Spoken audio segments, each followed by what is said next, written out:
sequence. So we have, as I think some of you may be aware, there was an issue of cubbies. There's a well, so there was an issue about some of the mill work that was done. So there was a suggestion of some changes.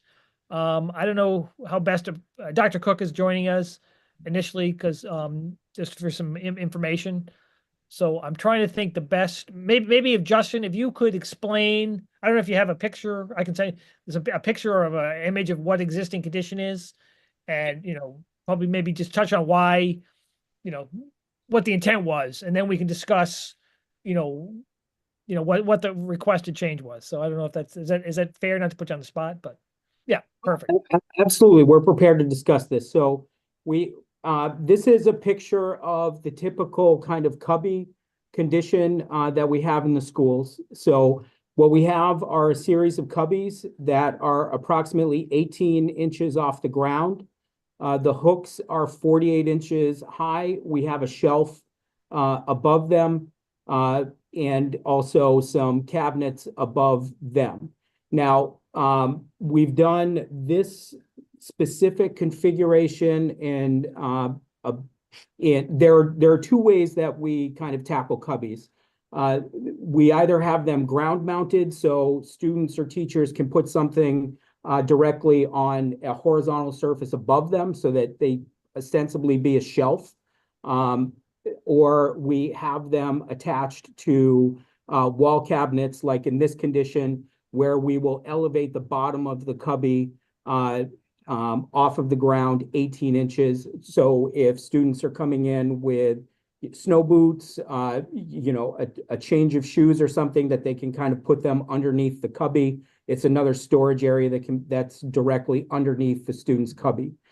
We had an otherwise very successful walkthrough with the assistant superintendent and principal and a couple other members of the district 2 weeks ago, Thursday. This was flagged as a potential item with a request to see if we can lower this unit. So as I mentioned, the concern was that students in the early elementary grades may have a hard time getting hooking a jacket or a backpack on a 48-inch hook. I can tell you that our most recent projects in Norwalk, Brookfield, and Hartford, we've had this exact situation. We have not had this particular issue come up, but nonetheless, since it was a concern of the district, the question was whether or not we could lower these cubbies. Tim, help me. I don't know if this was 6, 8, or 10 inches. We were discussing lowering these cubbies, or maybe Rob could help. So the immediate concern was in the pre-kindergarten and kindergarten areas. I believe there was a price that Gilbane looked at for having all of the lower elementary. Just maybe explain what levels are installed, how much is installed, and what remains to be installed. So we have all of them installed in the pre-K and kindergarten rooms. And Rob, correct me if I'm wrong, a portion of the other grade levels, or how far in the first and second and third grades are we there? So we have 16 classrooms installed today. Yeah. It's basically pre-K, K, second grade, and then there's some in like world language and another kind of resource room. So kind of those 16 classrooms are installed as per this picture. We stopped and held off and have not installed any cubbies in any of the grade 1 classrooms. So I think there's 5 first grade classrooms. Yep, 5 more locations that require cubbies that we have not installed. So the discussion, I think, and Dr. Cook, I don't know if this is a segue into you sharing some of your conversations with folks in the district. The price is not inconsequential to lower them. I can tell you we do have a different arrangement at the Brown pre-kindergarten cubbies, because those are floor mounted and we're utilizing the tops of them as additional storage areas. Where we were trying to get in more kind of cabinet style, wall cabinets above them. This is a different configuration than what we have at Brown to provide additional storage in the classrooms. So I don't know, Dr. Cook, if you want to pick it up from there, or if you want me just to keep going.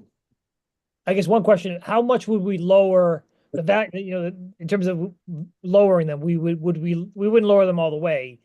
No, Lower them half the way or some amount. We had talked, yeah, Graham, we had talked about dropping them 10 inches. So they were 8 inches off the floor. You could still put stuff under there if you wanted to. You could still get a mop under there, but it would align with, I believe the cubbies, I cut out for a minute there, but I thought Ben Whitaker had said it would align with the cubbies at Brown, or I may have misinterpreted that. But point being, we talked about dropping them 10 inches. yeah, thank you. Just for the record, I believe the cubbies at Brown are 12 inches above the floor.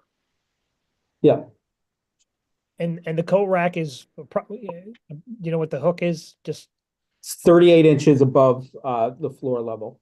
But again, slightly different scenario where the tops of understood. I just- cubbies, What are the coat hooks here? 48 inches. Can you just lower the hooks?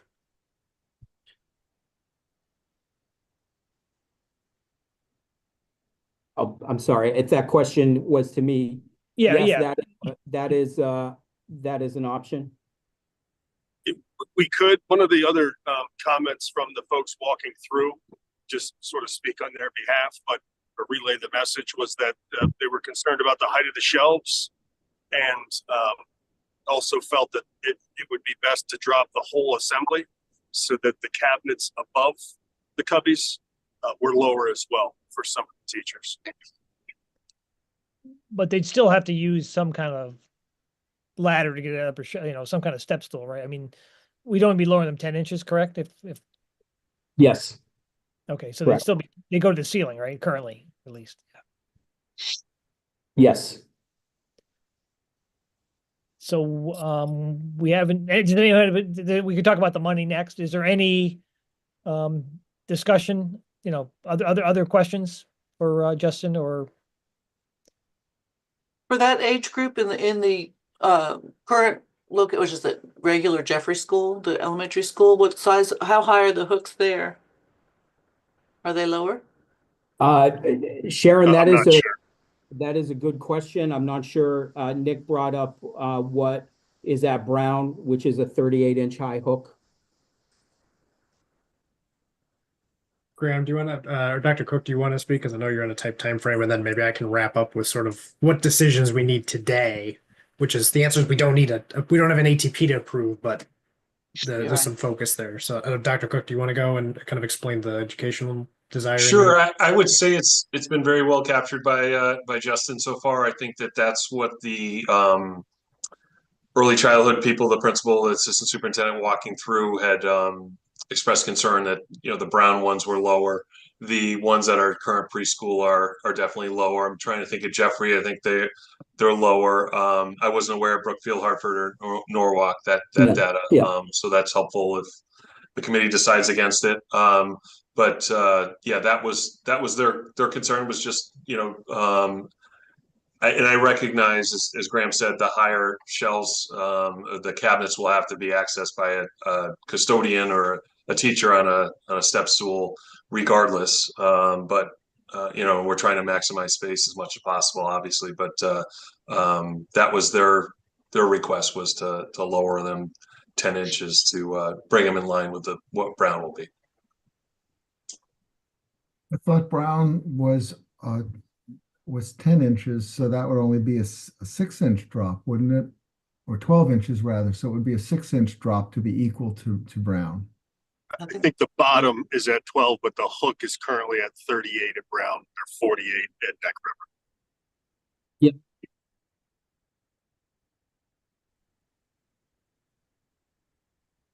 So maybe I can jump in here in terms of you want what we need to talk about discuss money part? tonight. Yeah, I mean, Yeah, so they ask, and that we haven't talked about the money yet, so that's Right. That's the grill in the room. Right. So when Justin says not inconsequential, we're the very rough sense is that it's probably about $3,000 a room to lower them. So if you're looking at just all the ones that are existing, 15 times 3,000, we're talking 40, 50 grand just to lower them 10 inches. And that's obviously not considering any ones that haven't been installed. So right now, the discussion on the job site was to have the mill worker pause momentarily on those remaining 5 rooms just to get some clarity as to what wants to happen. So that way they can install those per plan at the upper height.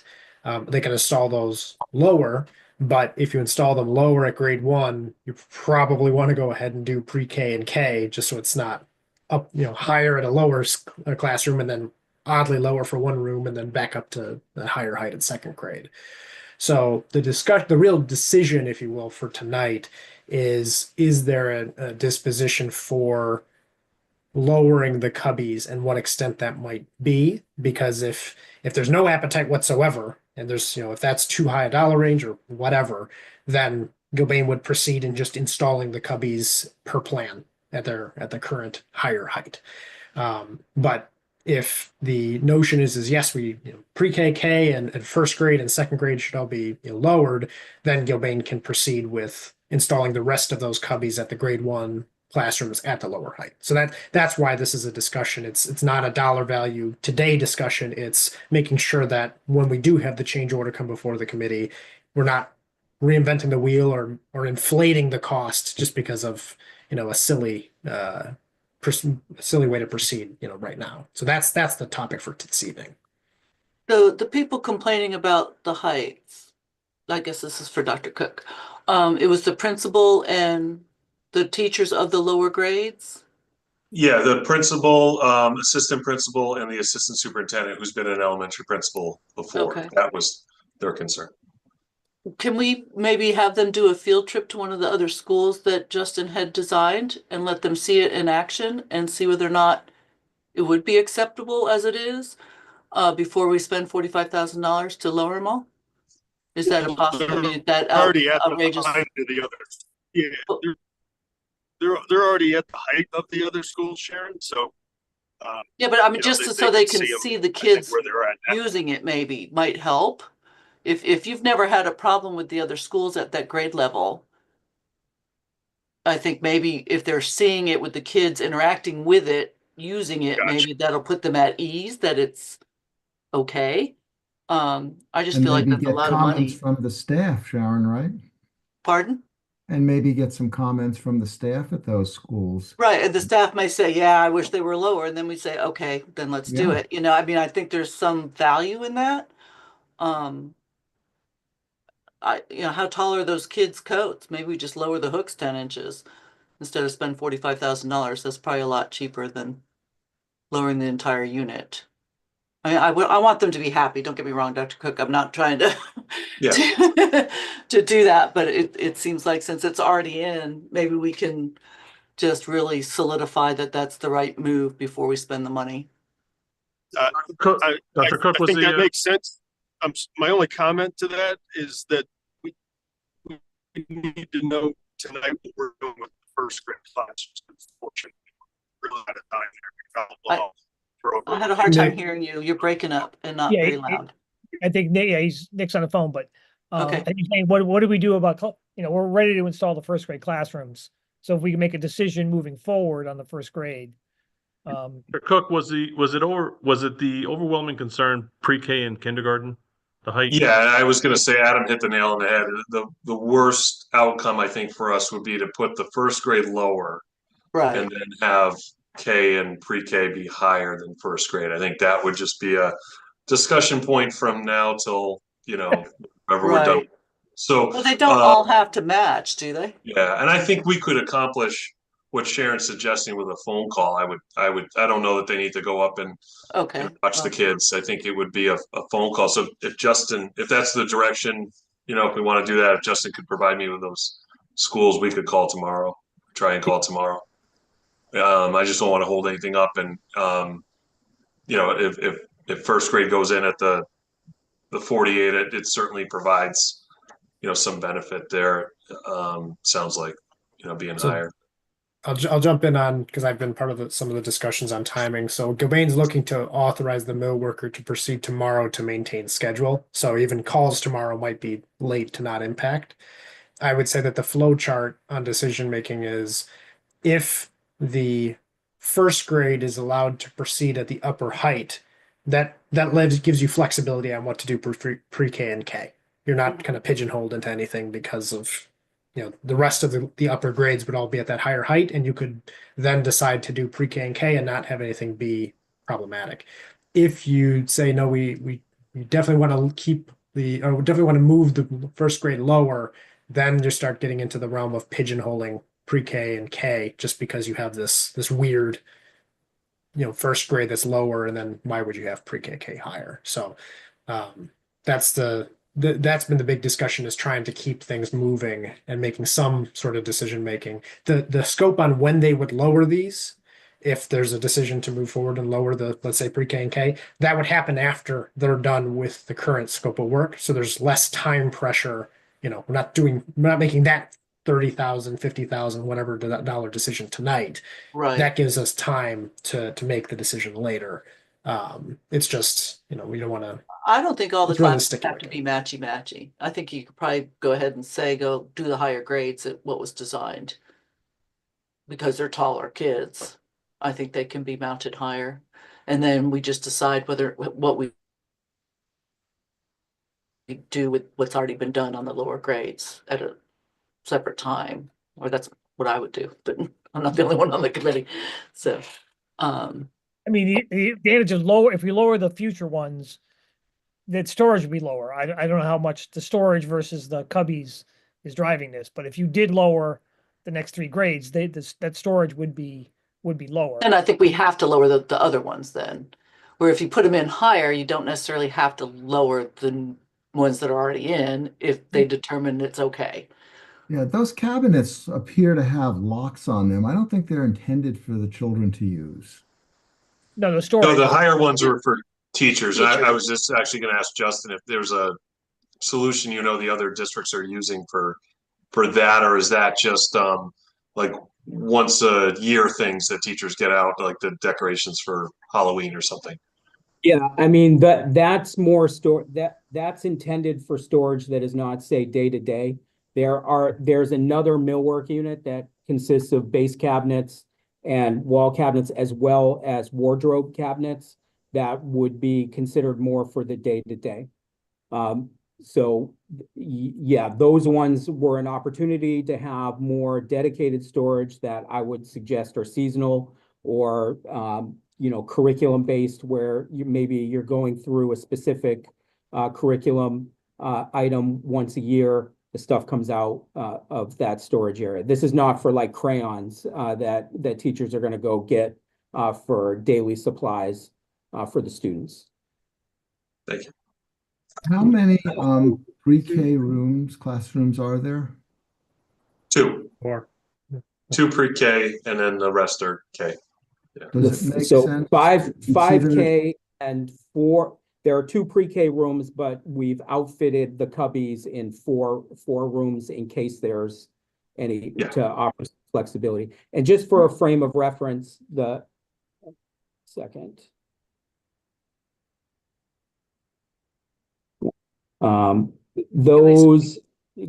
sorry, go ahead. I was going to say, can we screen share a plan while you're talking so we can see where these are?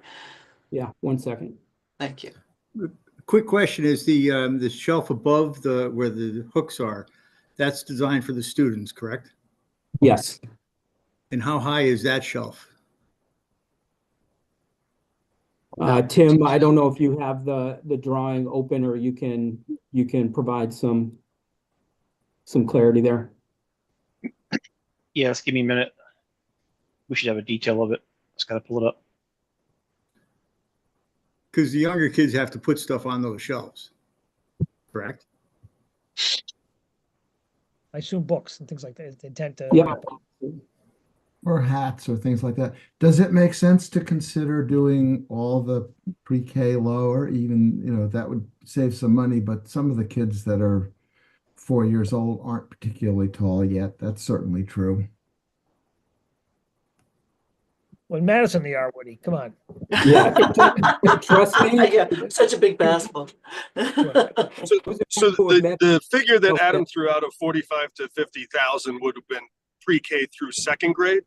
So Yeah. with second grade already installed, if we install the first grade at the lower height as requested, and then you can make a decision, between now and, next month or so, whether or not you want to lower the pre-K and K, that's not 45,000. That would be, I think, 9 rooms. So you're probably around 30.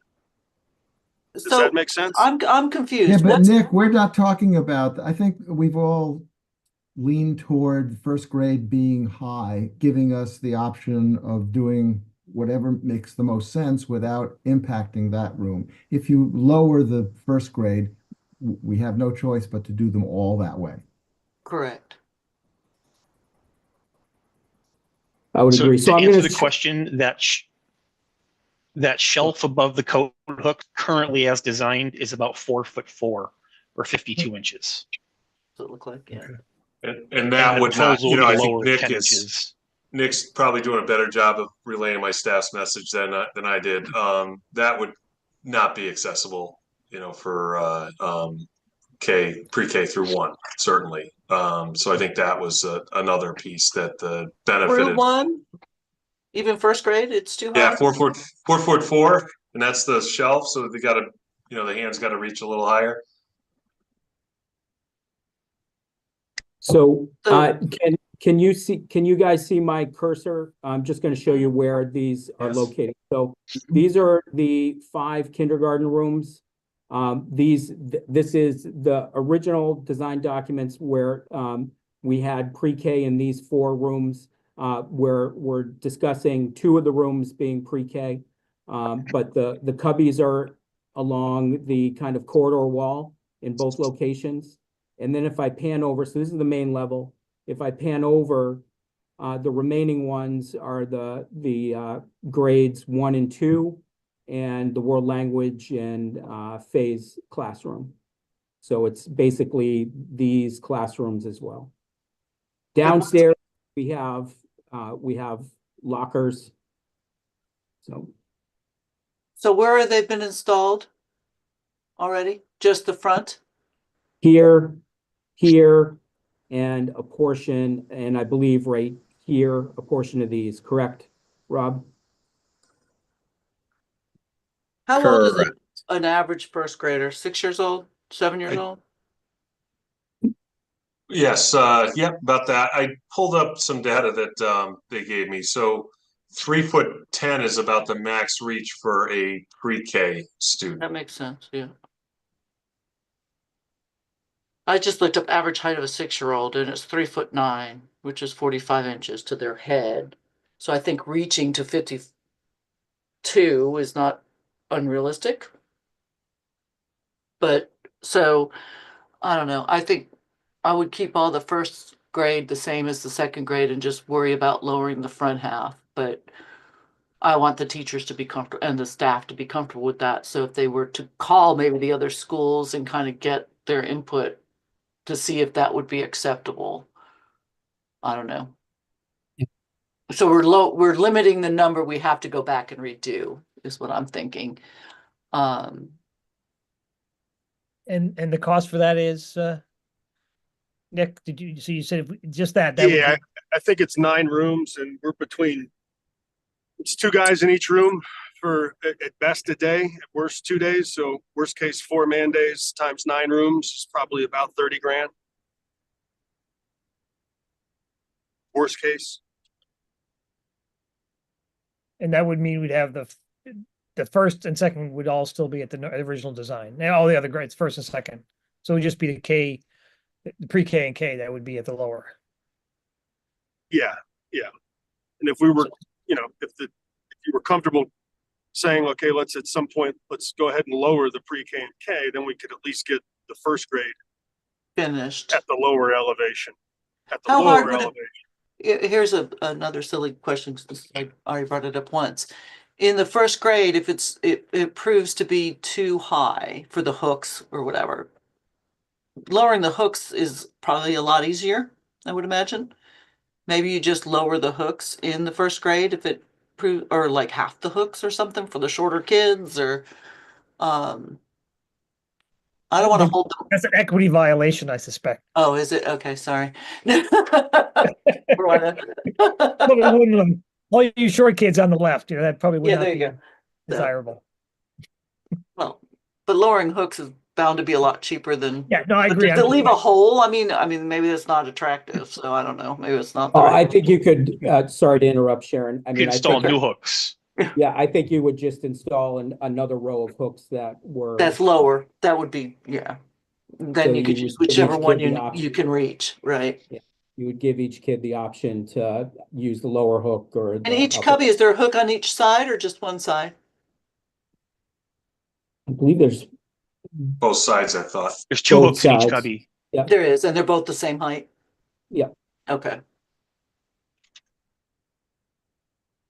So I guess fundamentally, we need a decision on first grade. Are we comfortable with the existing condition on first grade? Is that, I guess, Dr. Cook, do you? I think if based on what Sharon Googled on in terms of the height, I would say to have them lowered, honestly. I think that if the goal is to make the staff happy, I think first grade would be at the lower height. And then we just spend the 30,000 to lower K, so we'd have 3 grades would be, but we're Yep. gonna, Pre-K, K, and 1.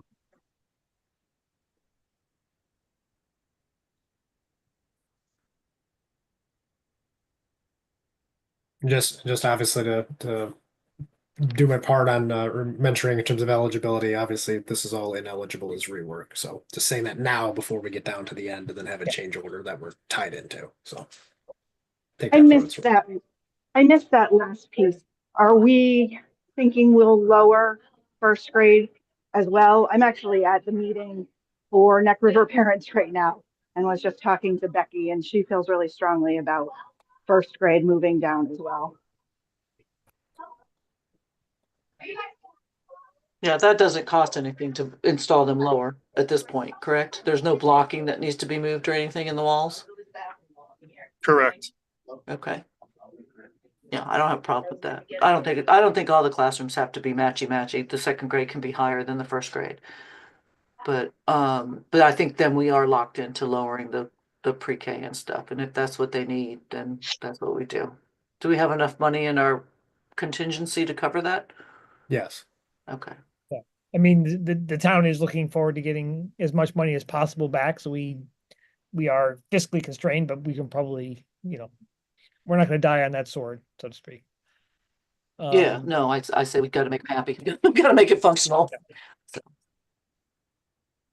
So I don't know if we need to formally, I know Dr. Cook, you have to leave, so I think any final comments before? No, I appreciate the discussion. Thanks for the consideration and thanks for everything you're doing. Good luck. All right, thank you.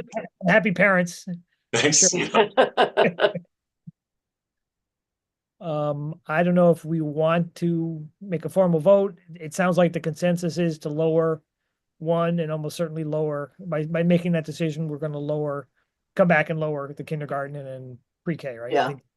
Is that the consensus, everyone I'm hearing? And it's a compromise, it's not the full. So it's only in quotes 30,000. Maybe we can get a better deal. Maybe we can tighten up the number. That's a budget number. So maybe we can get it under that. Yeah. Graham, I would suggest, just because we're changing scope and kind of, like you said, getting into realms of almost requiring future scope, I would say that a motion to lower the first grade cubbies might be appropriate because that is tied to a bulletin and change of contract, but just leave it at that, and then we'll reevaluate and do separate things when change orders come around for added cost. I have one more question.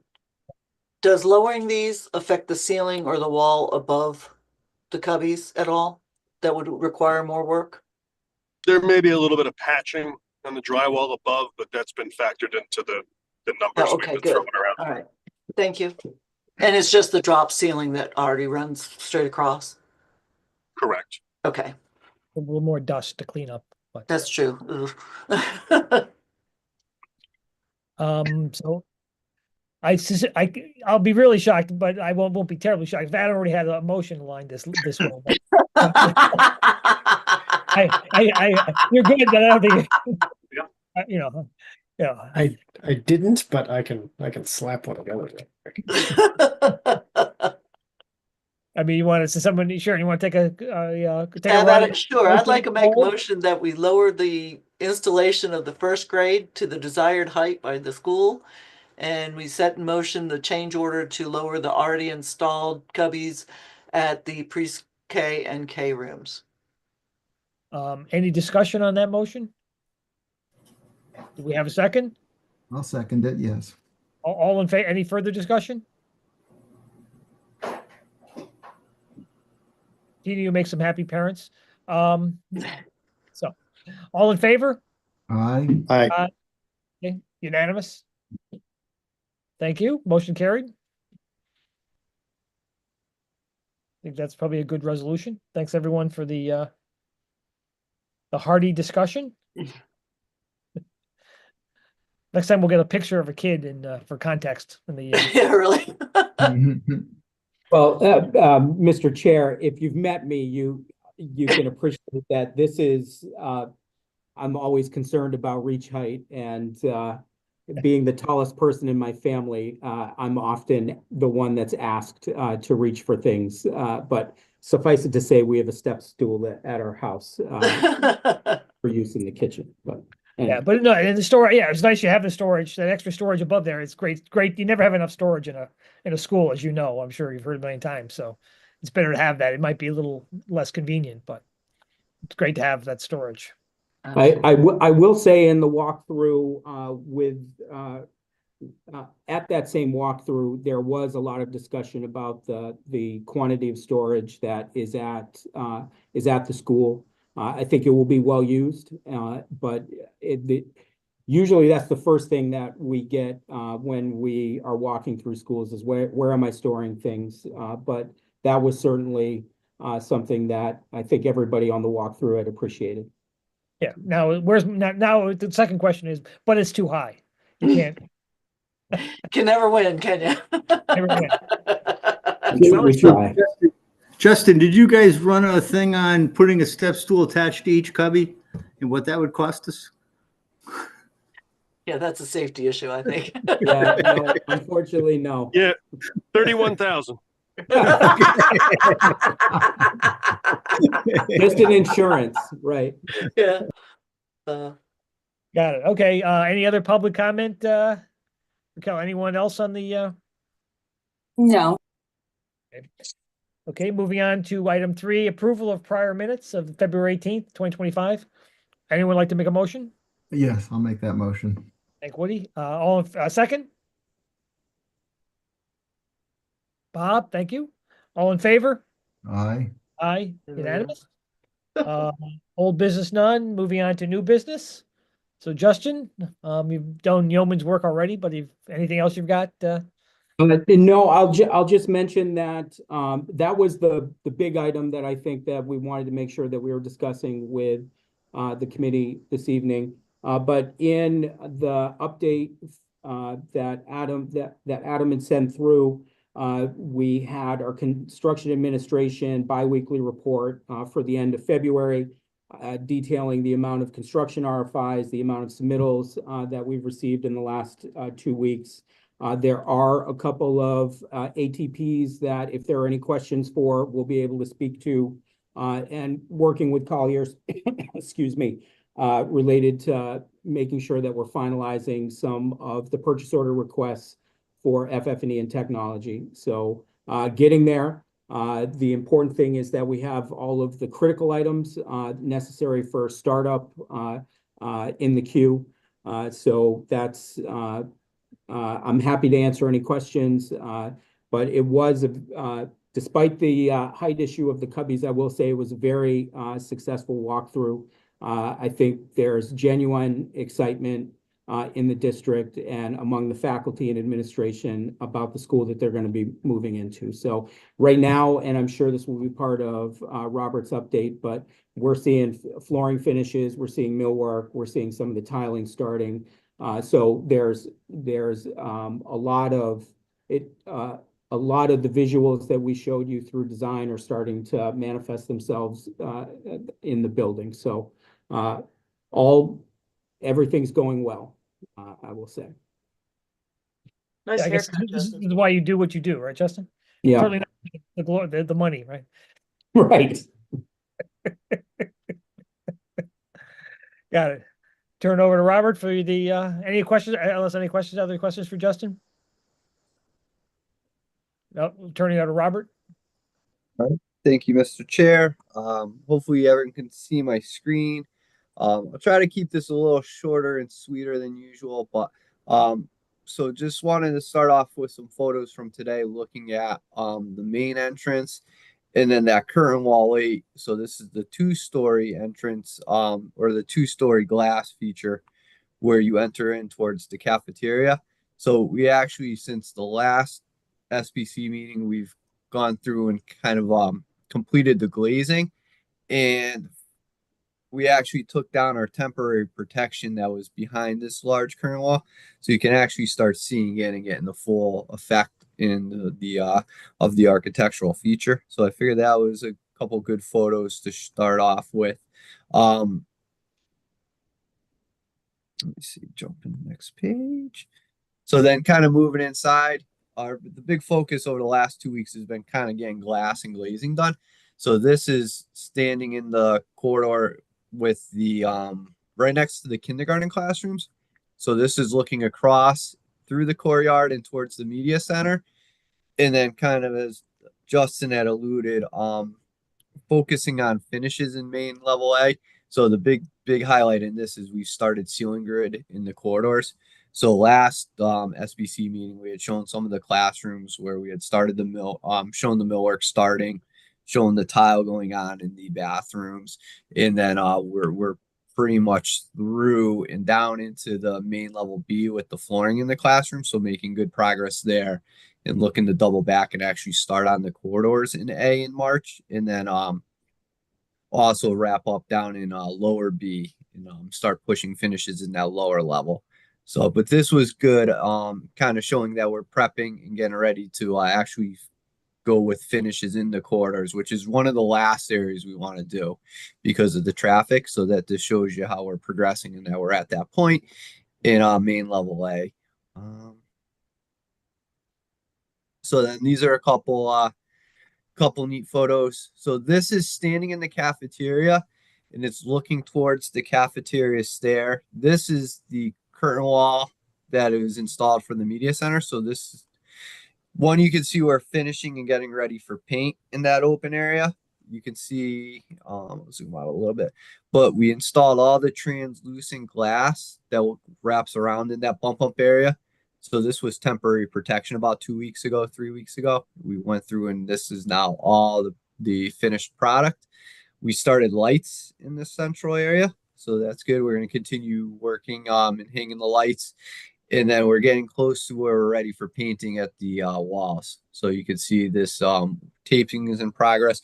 So this is a large step for us in that central area to get it ready where we're into paint and finishes. And this installation here was nice because it kind of defines the space a little more. When we went on the last couple tours, you walk through and you point out the media center, but you couldn't really get a true feel for the space because this glass feature wasn't installed. Now that the courtyard's installed and this side's installed, it kind of really defines the space and lets you get a feel for it.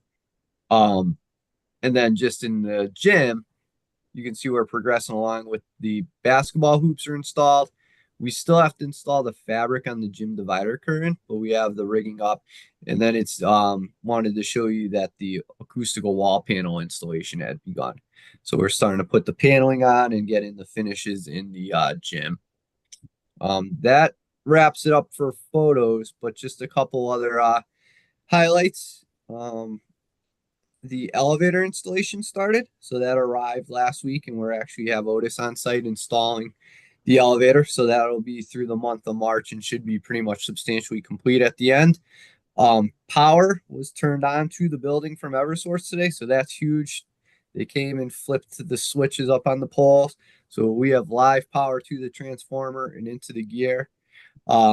And outside of that, we're just continuing to progress with piping the heat pumps and for the geothermal, working on that mechanical room with the geothermal pumps, and really kind of looking to push that work through in the month of March, so that as we get through, now that we have power, we can start looking and thinking about starting that equipment up and start getting into startups in the month of April. And I think that's really well. And then the last couple big items, and I probably should have took photos, but it doesn't. You really won't see much at this point. Is we started the site finishes, and what we're starting with is by the Gilbane trailer. We're going to be starting the concrete curbing and the curbing required at the parking lots. We started there's a stair close to the Gilbane trailer.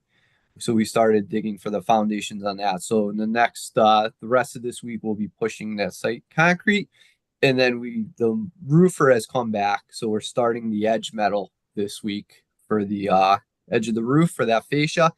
And then we're going to be continuing with the metal decking that's required at the canopy. So we kind of have a lot of activity throughout with finishes inside, site concrete, finishing up the roof, the roof details. So just a lot happening for the month of March. So I encourage you to try to get out, take a tour if you can. I'll bring in the drone images next week, so you'll see the progress with the roofing and the canopies and the site concrete. But just a lot happening on site currently. Wow, great. Great. Yep. Any questions for Robert before we turn it over to Adam?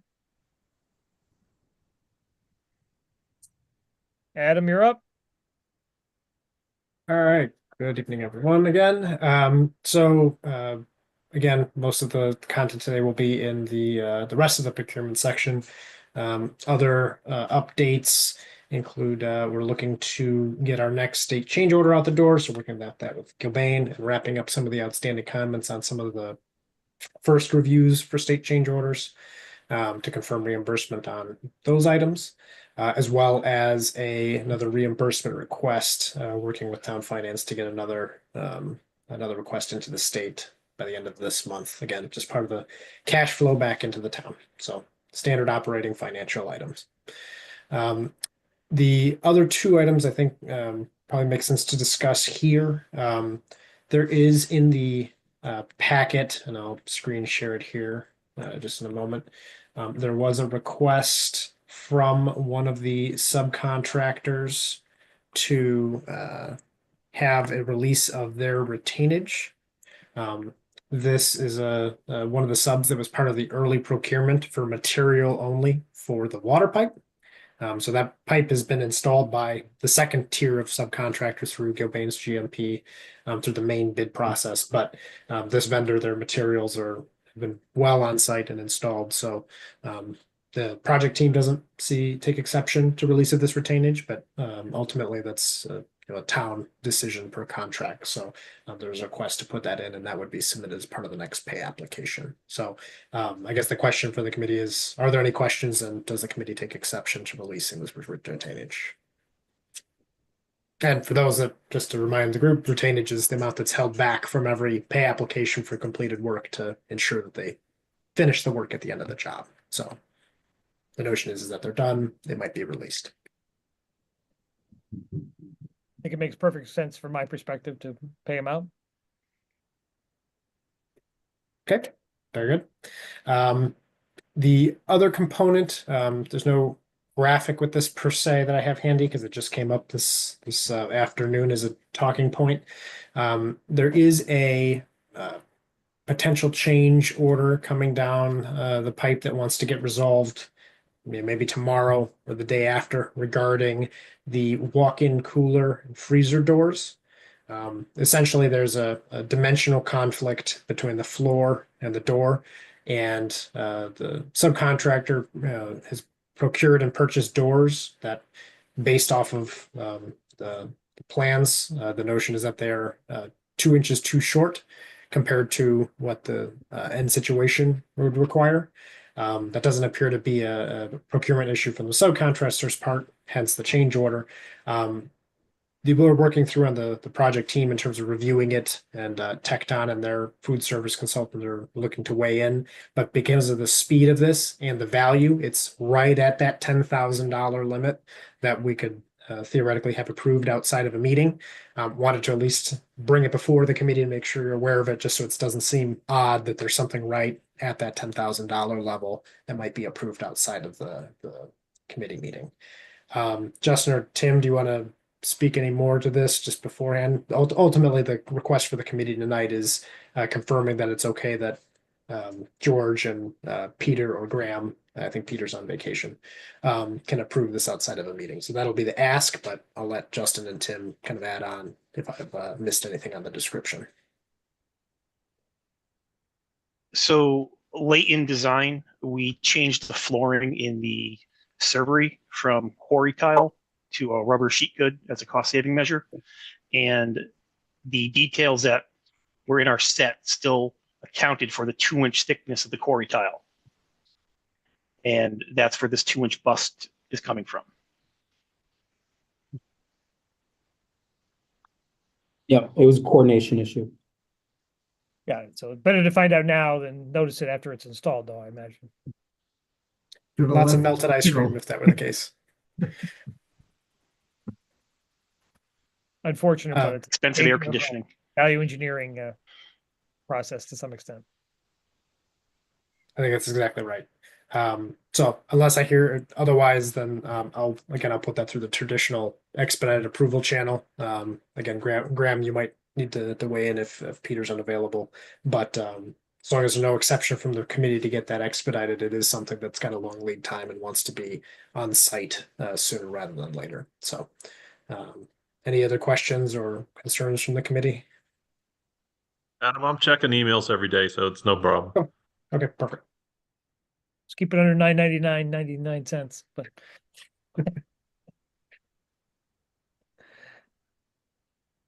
all right, then that again, as Justin mentioned, very heavy emphasis on trying to get these last straggler FF&E, IVAT items procured. There's a decent chunk on tonight's meeting.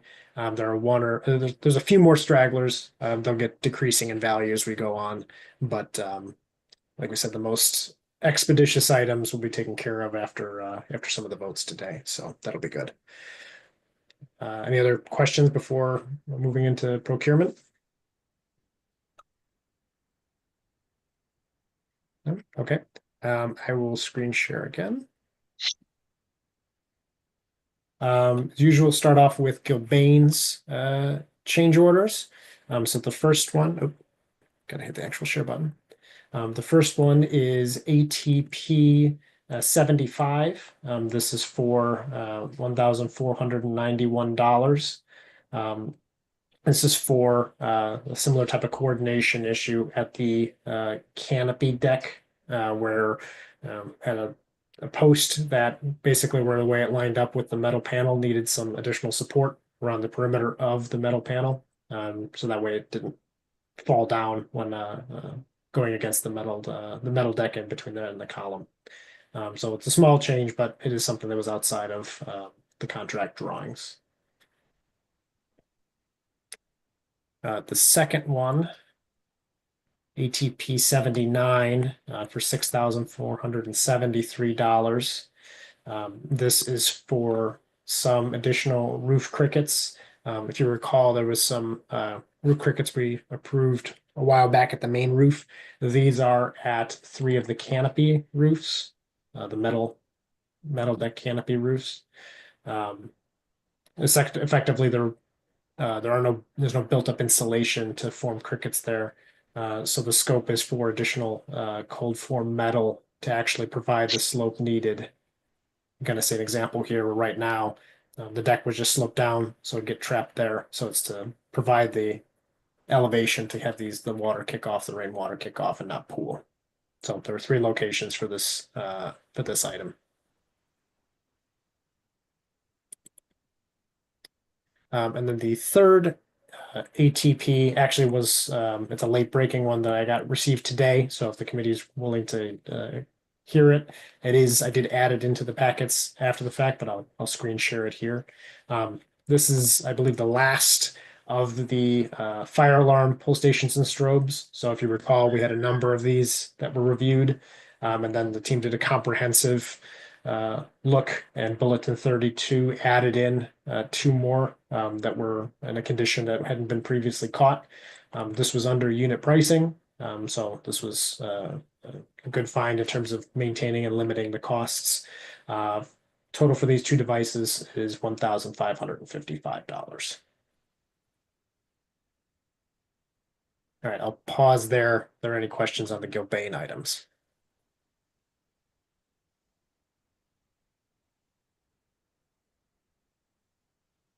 Nope. All right, maybe what I'll do is I'll show the 2 for furniture, and then I'll put the motions up. All right, so there are 2 items for furniture and AV and equipment and IT this evening. So our standard matrix here. The items up are for some maintenance equipment, as well as another component for the IT closets. Total of 116,000. So like I said, we're getting towards the end here. Still tracking for underneath our total target budget. I believe this number, based on some of the data I heard today from one of the vendors, should be coming down also pretty substantially. So we're tracking well in terms of keeping it under that inflated budget level due to escalation. So still continues to be good news there. The first item for this scope is through Presidio off of state contract for just over $7,500. This is for the server, the main server within the MDF room. So that kind of rounds out the key pieces of equipment there. And then the big one for tonight for just over $108,000 is for the balance of the maintenance equipment. So working with Peter and his team on confirming all the various model numbers and quantities and unit pricing here. Again, also off of state contract. All right, any questions on those 2 items? All right, hearing none, so I'll put the motions here up on the screen for those 5 votes. Would anyone like to read these motions? Sure, I'll read them. Thank you. I would like to make a motion to approve ATP 75 for Change Till Gilbane's existing construction contract in the amount of $1,491 for additional main canopy metal deck support steel per RFI 282. I'll Do second we have a that. second? You say something, Woody? Are you muted? Yep, I'll second that. Okay, all in favor? Aye. Motion to approve ATP 79 for a Change Till Gilbane's existing construction contract in the amount of $6,473 for roof cricket framing at the canopies per RFI 285. Have a second? I'll second that. All in favor? Aye. Motion to approve ATP 76 for the Change to Gilbane's existing construction contract in the amount of $1,555 for additional fire alarm pull and strobe per Bulletin 32. You have a I'll second? second that. Yep. All in favor? Aye. Motion to approve quote from Presidio in the amount of $7,552.59 for server equipment for Connecticut State Contract 23 PSX 0163. Have a second? Second that. All in favor? Aye. Motion to approve quote 415533 from C&C Janitorial Supplies in the amount of $108,533.40 for maintenance equipment per Connecticut State Contract 21 PSX 0163 AA. You have a I'll second? that. All in favor? Aye. Okay, thank you. That's the end of Anything that. else? You're good with, are you good? I'm good. Moving on to another item, number 6, public comment. Raquel, do we have any public with their hands raised? No. Moving on to item number 7, remarks. Any other remarks from anyone? I'll just mention that the Board of Select meeting update last week, the selectmen reminded us that we had promised the land trust to do a pollinator garden along the Neck River, so that's kind of getting in the works. We're gonna have Bob Kupta from the town assist with some design services. And we're working with the land trust people to make sure everyone's happy with that. We have to work out the logistics and the timing of it, but that was something we promised and they remembered we would do it. So Bob, I'll loop you in, Bob. Maybe you're give some of your sage advice. And I think Bob used to work for you, didn't he? Is that so we'll have to we may not be able to buy the plantings from your your daughters due to a conflict of interest, but there's some specialty nurseries out there. I'm sure you could give us some advice about how best to procure this native planting stock appropriately. Unless you want to volunteer to provide it, donate it. Bob. Conflict of interest. Yeah, exactly. Yeah, absolutely, absolutely. But yeah, we'll get some good stuff. I'm sure. We'll get your advice. So maybe we'll loop in the education, an education component of it. Maybe we'll present the plan to the elementary school and have the high school kids use some sweat equity to put it in. We'll see. Sounds good. So that's all I had. Anything else? Anyone? Graham, you reminded me, the other item that came up for Board of Selectmen was to get the updated quote for the hazardous materials assessment for Ryerson. So I'm still working on that based off of that discussion. Once I get that updated quote from Langen, who's the town's contractor provider for those types of monitoring and whatnot, I'll bring it back before this committee and obviously keep the Board of Selectmen updated. But that's another thing that I'm working on based off of that Board of Selectmen discussion. Yeah. So there, that reminds me. Yeah. So there's some discussion about, how we would actually demolish Ryerson. And there may be a desire to do a study for adaptive reuse, possibly for some other purpose but I think probably, if the winds are blowing, that we'll take over the responsibility, assuming we have contingency enough left to demolish it or take the lead or possibly just, give it back to the town. I don't think the town has actually received it yet from the building committee. I think that's still pending, probably in the summer or whenever. So we obviously can't demolish it until they give it to us, but that's kind of the way the wind's blowing, and hopefully we have enough contingency left. Yeah. I think we're going to after the hazmat, we'll refresh the budget to have a better handle. I think there was a number of like 1.6 that was floated out there, but I don't know how old that number's old at this point. So Graham, have we gotten any feedback from the consultants that help with the GEO and other IRA type grants? Any word from anybody about what's going on there? I'm trying to find out from people. I haven't heard anything. I know a lot of the discretionary grants have been put on hold. So I don't know. The town put theirs in, I think, for the high school, for the town hall, I think after the election. So I don't know if they've heard anything. I know Peggy had heard some other grants, some other federal grants that were potentially, they had executed contracts, but they hadn't had the money. So some of those grants did come through. So that's all I know. I'm just curious about, where we are with like photovoltaic and whether that's been cut. And I'm hearing from local PV installers that they're still expecting it. So, Yeah, I think so. I mean, the town, yeah. It's obviously not long lived. So I don't know why we're not considering that. I mean, So we definitely, I mean, there's a question of, we're definitely going to do it. It's just a question of whether the town does it. It'll probably wait a year, so it'll probably be a separate town project. I mean, we're definitely going to do it, and I'm almost certainly going to buy it directly. It's just a question whether the school buys it, the school building committee purchases it, or it's done as a project subsequent by the town funds. It wasn't in the referendum dollars. Again, they're trying to manage to the referendum. As you know, you can't add money to the referendum. So I don't think solar was in, so it lends itself. And if we end up demolishing Ryerson, it's probably, we're not gonna have money to do both. So, but we're definitely gonna do it, but we'll probably wait a year, do it the subsequent summer. We're not gonna do it this summer, obviously. So it probably makes sense. Let the warranty get put in place, and then we'll come back and do it then. But, okay, great, thanks. and the rebate, I know I have to game plan out the rebate because I don't know if that was in the solar was in the rebate or before, that was before the solar. So it's another thing I'm gonna follow up on. And where the rebate stands, so. Excellent. Any other quick comments?